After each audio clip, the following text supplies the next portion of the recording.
Some parents do not lose their children in one big fight. They lose them in small conversations.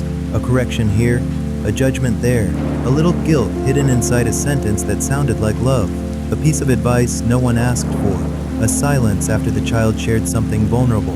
And then, one day, the phone becomes quiet, not because the child suddenly stopped loving them, not because the child forgot everything the parent had done, but because calling home no longer feels safe. This is one of the quietest tragedies of later life. A mother checks her phone at night and tells herself, they're just busy. A father sits in the kitchen after dinner and says, they have their own life now. And yes, sometimes that is true. Adult children have jobs, they have marriages, they have children, they have bills, stress, traffic, illness, and private battles they rarely explain. But sometimes, behind the busyness, there is something harder to admit. Sometimes adult children stop calling because every call costs them too much emotionally. They still love their parents, but they do not want to feel small again. They do not want to be corrected again. They do not want to explain their choices again. They do not want a simple conversation to become a trial. Arthur Brooks, in his work on the second half of life, points toward a truth many people only understand when they get older. The skills that helped you succeed in the first half of life may damage your relationships in the second half. Control may help you raise children, but control can push away adult children. Advice may help a child survive, but too much advice can make an adult child feel judged. Sacrifice may build a family, but reminding people of your sacrifice can turn love into debt. And this is the painful paradox many parents after 55 do not see. The same love that once protected your child can become the pressure that makes them pull away. Today, we are going to talk about 5 mistakes parents after 55 make before their children stop calling. Not to blame parents, not to shame anyone, but because sometimes a relationship does not need a miracle. It needs one person brave enough to see the pattern before it is too late. Mistake number 1. They confuse concern with control. Most parents do not wake up and say, I want to control my child. They say, I am worried. I know how life works. They say, I just do not want them to suffer. And because the feeling begins as love, they do not notice when love turns into control. A daughter says, I am thinking about leaving my job. But that is a mistake. Jobs are not easy to find. A son says, we may move to another state. The parent says, why would you do that? Your family is here. A child says, we are raising the kids differently. The parent says, that is not how we did it. Are normal comments, but underneath the adult child hears something else. I do not trust you. You not wise enough. You are allowed to live your life, but only if I approve of it. Wants to keep calling someone who makes them feel like they are still waiting for permission to live. This is where many parents lose influence without realizing it. They think influence comes from speaking more strongly, but with adult children, influence often comes from speaking less and listening better. When a child is young, your job is to protect them from danger. When a child becomes an adult, your job changes. You are no longer the driver of their life. You are a witness, a guide, only when invited, a safe voice, not a steering wheel. But many parents after 55 struggle with this change. For decades, they were needed. They made decisions, they gave instructions, they prevented mistakes, they fixed problems. Then suddenly, the child grows up, builds a life, and no longer asks before choosing. This can feel like rejection, but it is not rejection, it is adulthood. The danger is that a parent who cannot accept this may try to stay important by staying in control. And the adult child, feeling that control, begins to hide. They stop sharing decisions before they make them. Then they stop sharing decisions after they make them. Then they only share safe details. Then they call less. Not because they hate the parent, but because every call feels like a meeting with a judge. If you are a parent after 55, ask yourself a hard question. When your child tells you something, do they leave the conversation feeling stronger, or do they leave feeling examined? Because adult children rarely avoid parents who care. They avoid parents whose care feels like control. The wiser path is not to stop caring. It is to care in a way that does not tighten the other person's chest. Instead of saying, you should not do that, try asking, what made you consider that? Instead of asking, they analyzes, do you want my honest thoughts or do you just need me to listen? That one question can change everything because it tells your child, I respect you as an adult. Respect is the doorway adult children walk through when they decide whether to come closer or stay away. Mistake number 2. They use guilt and call it love. There is a sentence many adult children fear hearing. You never call me anymore. Another one is, after everything I did for you. And another, one day when I am gone, you will regret treating me this way. These words may come from real pain. A parent feels lonely. A parent feels forgotten. A parent feels replaced by work, marriage, grandchildren, friends, and distance. But pain, when expressed as guilt, does not bring people closer. It teaches them to protect themselves. A child who calls out of guilt may still call, but the call will not feel warm. It will feel like a duty. They will keep the conversation short. They will avoid emotional subjects. They will say what is necessary. They will end the call with relief, and the parent may think, at least they called. But something deeper is dying. At least they don't have. A relationship can continue in behavior while disappearing in feeling. This is one of the most dangerous patterns in family life. From the outside, everything looks normal. The child still calls on holidays. They still send messages. They still visit sometimes. But emotionally, they are no longer bringing their real self into the relationship. They bring a polite version, a careful version, a version that knows what not to say. Guilt does not create closeness.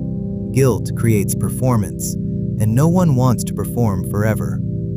Arthur Brooks often writes about the shift from chasing achievement to building deeper love in later life. But love cannot deepen when it keeps a ledger. A parent may say, I sacrificed everything for you. That may be true. Many parents did sacrifice. They worked jobs they hated. They stayed in difficult marriages. They gave up dreams. They paid bills. They lost sleep. They worried for decades. But sacrifice has a hidden danger. When sacrifice is given freely, it becomes love. When sacrifice is repeated as a reminder, it becomes a debt. And no child can feel close to a parent if every conversation feels like a bill they can never repay. This is especially painful because many parents do not mean to manipulate. They are simply afraid of being alone, afraid of becoming irrelevant, afraid that the children they raised no longer need them. But if fear speaks through guilt, the child does not hear love. They hear accusation. They hear, you are failing me. Your life is hurting me. They hear, you owe me more than you are giving. Away, not always with anger, sometimes with quiet exhaustion. The alternative is not silence. Parents should not pretend they do not miss their children. But there is a difference between expressing love and placing a burden. Instead of saying, you never call me, see, I miss hearing your voice. I would love to talk when you have time. Instead of saying, you are too busy for me, say, I know life is full. I'm always grateful when we get a little time together. Saying, you will regret this when I am gone. Say, I love you, and I am happy whenever we can stay connected. The first kind of sentence makes a child feel guilty. The second kind makes a child feel wanted. And there is a world of difference between being wanted and being blamed. A child who feels blamed may visit. A child who feels wanted may return. Mistake number 3. They keep correcting the adult child as if they are still a child. There is a strange thing that happens in families. A person can be 40 years old, married, raising children, paying a mortgage, managing a career, carrying private grief, and still become 12 years old again the moment they talk to a parent. Not because they want to, but because the parent still speaks to the child they remember. The parent sees the little boy who forgot his homework, the teenager who made bad choices, the young adult who needed help, the child who once depended on them for everything. But that person no longer exists in the same way. The adult child may still love the parent, but they do not want to be treated like a project that was never finished. Correction often hides inside ordinary conversation. You look tired. You should save more money. You are too lenient with the kids. Visit more. You need to take better care of your house. You always do things the hard way. But small cut small, repeated for years, teach a person not to come close. Many parents believe honesty is always helpful, but honesty without tenderness can become cruelty, and advice without invitation can become disrespect. The adult child may smile, they may nod, they may say, "I know," but inside, something closes. They think, "This is why I do not tell them things." The risk is beautiful, but parents say, "I am only trying to help." Help that leaves someone feeling ashamed is not help. It is pressure, and pressure does not create honesty. It creates hiding. If every conversation becomes a correction, the adult child will learn to share only what cannot be criticized. They will not tell you about their marriage problems because you may judge their spouse. They will not tell you about money stress because you may lecture them. They will not tell you they are tired because you may tell them what they should do. They will not tell you they are lonely because you may turn it into advice, and eventually you may say, "My child does not open up to me." Did they ever feel safe opening up without being corrected? A wise parent learns the difference between being honest and being safe. This does not mean you lie. It does not mean you approve of everything. It means you understand timing. You understand tone. You understand that not every truth needs to be delivered the moment you think it. Sometimes the most loving sentence is not advice. It is, "That sounds hard. I can see why you feel that way. I am glad you told me." These sentences may seem simple, but to an adult child who has spent years feeling corrected, they can feel like fresh air. The goal is not to become a silent parent. The goal is to become a safe parent. Because the parent who always corrects may be respected from a distance, but the parent who listens may be loved up close. Mistake number 4.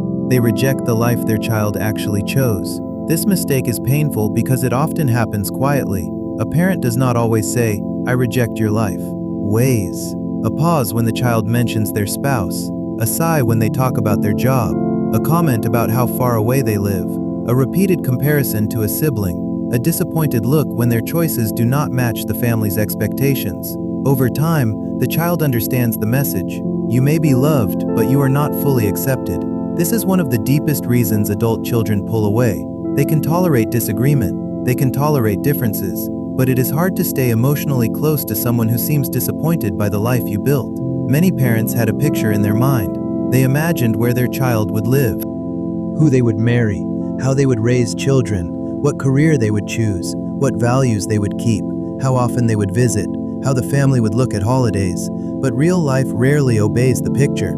Children grow into separate people. They choose different cities, different partners, different politics, different religions, different priorities, different ways of parenting, different definitions of success. And at some point, every parent faces a choice. Do I want to be right about the life I imagined, or do I want a relationship with the person standing in front of me? This does not mean you must agree with every choice. Acceptance is not the same as approval. But if your child feels that every visit is a review of their life, they will eventually stop bringing their life to you. A son who knows you dislike his wife will stop talking about his marriage. A daughter who knows you judge her career will stop sharing her work. A child who knows you disapprove of their parenting will stop telling you about the grandchildren, and then the parent wonders why they are no longer included. But sometimes exclusion is not punishment, it is protection. The adult child is protecting their peace. This is where wisdom matters. In the first half of life, many people build identity around being right. Right values, right decisions, right opinions, right standards. But in the second half of life, a deeper question appears. Would you rather be right, or would you rather remain connected? There are times to speak.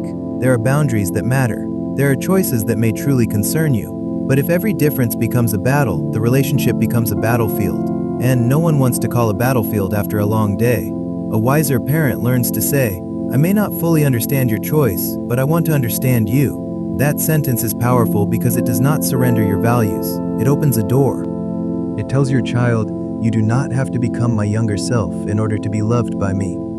Many adult children are not asking their parents to agree with everything. They are asking not to be treated as a disappointment. And sometimes, that is the difference between a phone that rings and a phone that stays silent. Mistake number 5. They never apologize because they believe love should be enough. This may be the hardest mistake for parents to face. Many parents believe that because they loved their children should understand everything. They say, "I did my best. I worked hard. I put food on the table. I was not perfect, but who is?" All parents make mistakes. The truth can still be incomplete. You may have done your best, and your child may still have been hurt. You may have loved them deeply, and you may still have spoken words that stayed with them for decades. You may have provided for them, and they may still have felt emotionally alone. You may have sacrificed, and they may still need to hear you say, "I am sorry." Many parents grew up in a time when apologizing to children was rare. Parents were authority. Children were expected to obey. Pain was often dismissed. Emotions were seen as weakness. A child was told to move on, toughen up, stop crying, stop being dramatic. But wounds do not disappear because no one names them. They wait. They show up years later as distance, as short calls, as guarded conversations, as an adult child who says, "Everything is fine," while giving nothing real. One of the most dangerous sentences in family life is, "That happened a long time ago." For the parent, it may be long ago. For the child, it may still be alive. Not because they want to hold a grudge, but because the wound was never acknowledged. A parent may not remember the moment, but the child remembers how it felt. They remember being compared. They remember being laughed at. They remember being ignored. They remember being afraid to speak. They remember needing comfort and receiving criticism. And if the parent refuses to acknowledge any of it, closeness becomes impossible. Because closeness would require pretending it did not hurt, pretending it did not matter, pretending the parent's version of the past is the only version allowed. But real love does not demand that people erase their pain in order to stay connected. Real love makes room for truth. This is why an apology can be more powerful than advice, money, gifts, or explanations. A real apology says, "I am willing to see what it felt like to be my child." That sentence, even if never spoken exactly that way, can change a family. An apology does not have to be dramatic. It does not have to reopen every detail. It does not have to make you a terrible parent. It can be simple. "I have been thinking about the past. I know there were times I was too hard on you. At the time, I thought I was helping, but I can see now that it may have hurt you. I am sorry. I know I gave advice when you needed comfort. I am sorry. I am trying to listen better now." Or, "I may not remember everything the way you do, but I care that it hurt you." That last sentence may be one of the most healing sentences a parent can say, because it stops arguing about memory and starts caring about pain. Many parents fear apology because they think it will make them lose respect. But with adult children, defensiveness destroys more respect than apology ever could. A parent who cannot apologize may still be obeyed, but a parent who can apologize may finally be trusted. And trust is what makes the phone ring again. There is a hard truth every parent eventually faces. You can love your child deeply and still relate to them in a way that makes them pull away. Love is not always enough if the form of love feels like control. Sacrifice is not always enough if it becomes guilt. Wisdom is not always enough if it arrives as constant correction. Concern is not always enough if it rejects the life your child chose. And history is not enough if you cannot apologize for the parts that hurt. This is not hopeless, because distance does not always mean the relationship is over. Sometimes distance is a signal, a warning, a quiet invitation to change before the silence becomes permanent. The goal is not to force your child to call. That would only repeat the old mistake. The goal is to become someone they feel safe calling. Someone whose voice does not make them prepare a defense. Someone who can listen without immediately fixing. Someone who can miss them without punishing them. Someone who can disagree without humiliating them. Someone who can remember the past without trapping them inside it. Someone who can say, "I love you, and I am still learning how to love you better." That kind of parent is rare, and rare things are remembered. If your child has been distant, maybe today is not the day to send a long message explaining yourself. Maybe today is not the day to remind them of everything you did. Maybe today is not the day to ask why they never call. Maybe today is the day to send one sentence with no guilt attached. "I was thinking about you today. I love you." I hope you are doing okay. No correction, no pressure, no hidden demand, just warmth. Because sometimes the road back to an adult child does not begin with a serious conversation. Sometimes it begins with one safe sentence. And sometimes, one safe sentence is enough to make the phone feel a little lighter in their hand.